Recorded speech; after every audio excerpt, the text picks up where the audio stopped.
తీసుకొచ్చినాయి. ఒక్క అదనపు ఎయిర్పోర్ట్ అయినా మన తెచ్చిండా?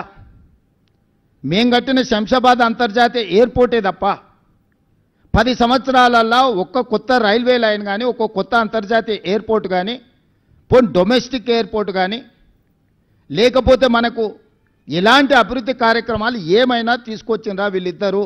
మనం ఇచ్చిన ఐటీఐఆర్ను రద్దు చేయడం తప్ప, ఏఐబీపీ ప్రాజెక్టుల కింద మనం ఇచ్చిన ప్రాజెక్టులను రద్దు చేయడం తప్ప, సాగునీటి ప్రాజెక్టుల మీద 6,000 కోట్ల రూపాయలు బ్యాంకుల ఎఫ్డీతోని జిహెచ్ఎంసీని అప్పచెప్తే ఈరోజు 10,000 కోట్ల రూపాయలు అప్పు ఉంది జిహెచ్ఎంసీ మీద. మరి కౌన్సిలర్లు వాళ్ళే గెలిచిండ్రు, కార్పొరేటర్లు వాళ్ళే గెలిచారు, ఎమ్మెల్యేలు వాళ్ళే గెలిచారు, ఎమ్మెల్సీలు వాళ్ళే గెలిచారు, ఎంపీలు వాళ్ళే గెలిచిండ్రు. మొత్తం పరిపాలన మీద 100% గుత్తాధిపత్యం వాళ్ళ చేతుల్లోనే ఉంది. ఎందుకు అభివృద్ధి చేయలేకపోయినరు? హైదరాబాదు దాహార్తి తీర్చడానికి ఏదైనా ఒక నూతన తాగునీటి పథకాన్ని 10 ఏళ్లలో వీళ్ళు మొదలుపెట్టినరా? పూర్తి చేసిండ్రా? మీరు ఒక్కసారి చెప్పండి. ఈరోజు కృష్ణానది జలాల నాడు చంద్రబాబు నాయుడు గారు మొదలు పెడితే phase 1, phase 2, phase 3 Congress party చేసింది. గోదావరి జలాలను ఆనాడు రాజశేఖర రెడ్డి గారు ప్రణాళికలు, కిరణ్ కుమార్ రెడ్డి గారు ప్రణాళికలు చేస్తే అవి పూర్తయినాయి. మెట్రో రైలు జైపాల్ రెడ్డి గారు, రాజశేఖర రెడ్డి గారు కలిసి హైదరాబాద్ నగరానికి మెట్రో తెచ్చిరు. ఆనాడు మెట్రో దేశంలోనే 2వ స్థానంలో ఉండే, ఇవాళ 9వ స్థానానికి పడిపోయింది. 10 సంవత్సరాల మెట్రోను 1 కిలోమీటర్ అయినా విస్తరించిండ్రా?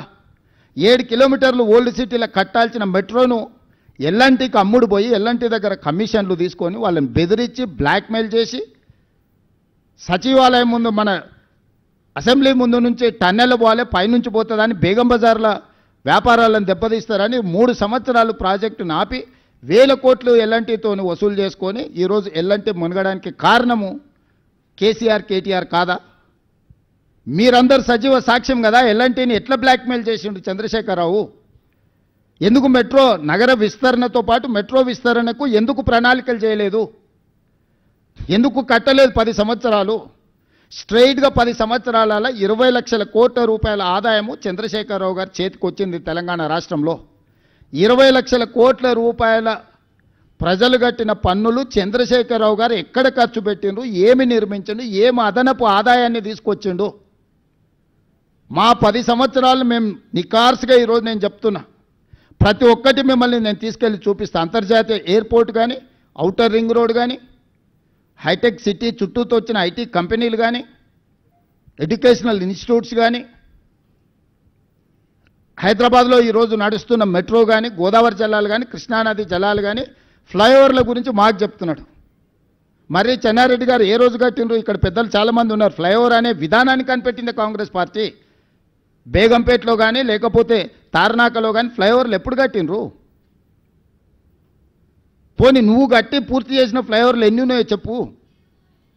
మేము కట్టిన ఔటర్ రింగ్ రోడ్డును పల్లి బఠానీలకు అమ్మేసుకొని పారిపోయినావు నువ్వు. పొయ్యే ముందల క్లోజింగ్ సేల్స్ కింద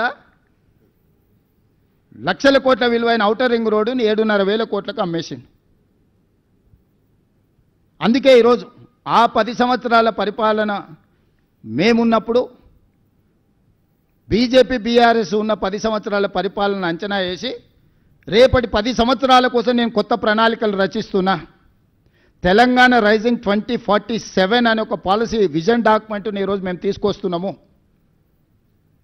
2047కి స్వతంత్రం వచ్చి 100 సంవత్సరాలు పూర్తి చేసుకోబోతున్నాం.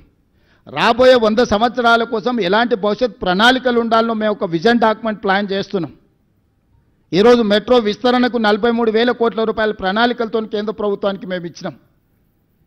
బ్యాడ్ బ్రదర్స్ ఇద్దరు కలిసి అడ్డుకుంటున్నారు, కిషన్ రెడ్డి, కేటీఆర్ కలిసి. ఆనాడు హైదరాబాదు నగర అభివృద్ధి కోసం కొట్లాడిన వాళ్ళని హైదరాబాద్ బ్రదర్స్ అనేటోళ్ళు, శశిధర్ రెడ్డిని, మరి జనార్దన్ రెడ్డిని.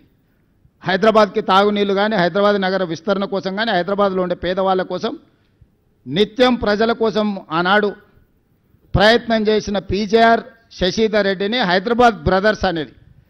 ఈరోజు అభివృద్ధిని అడ్డుకుంటున్న కిషన్ రెడ్డిని, కేటీఆర్ను ఈ నగరవాసులు బ్యాడ్ బ్రదర్స్ అని అంటున్నారు. ఈ బ్యాడ్ బ్రదర్స్ ఇద్దరు మెట్రో విస్తరణను అడ్డుకుంటున్నారు, మూసి ప్రక్షాళనను అడ్డుకుంటున్నారు, రీజనల్ రింగ్ రోడ్డును అడ్డుకుంటున్నారు, ఫ్యూచర్ సిటీని అడ్డుకుంటున్నారు. మేము ఈరోజు గోదావరి జలాలు 20 టీఎంసీలు నగరానికి తేవాలంటే వాటిని అడ్డుకుంటారు. హైదరాబాద్లో కట్టాలనుకున్న ఫ్లైఓవర్లు కానీ అండర్ పాస్లు కానీ ఎలివేటెడ్ కారిడార్లను అడ్డుకుంటారు.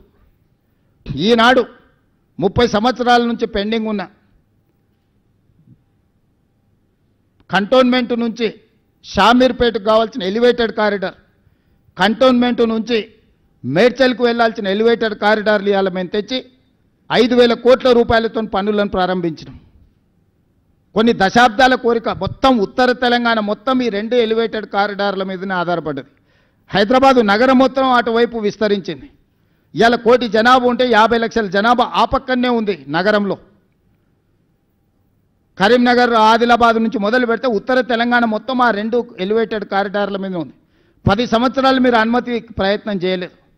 కేవలం సచివాలయం కోసం ఆర్మీ ల్యాండ్ని 50 ఎకరాలు ఇవ్వలేదని వాళ్ళతో పంచాయతీ పెట్టుకొని పక్కన పెడితే వచ్చిన 100 రోజుల్లోనే ఆ సమస్యను పరిష్కరించి ఈరోజు ఆ ఎలివేటెడ్ కారిడార్లకు ఈరోజు ప్రణాళికలేసి మేము ముందుకు వెళ్తున్నాం.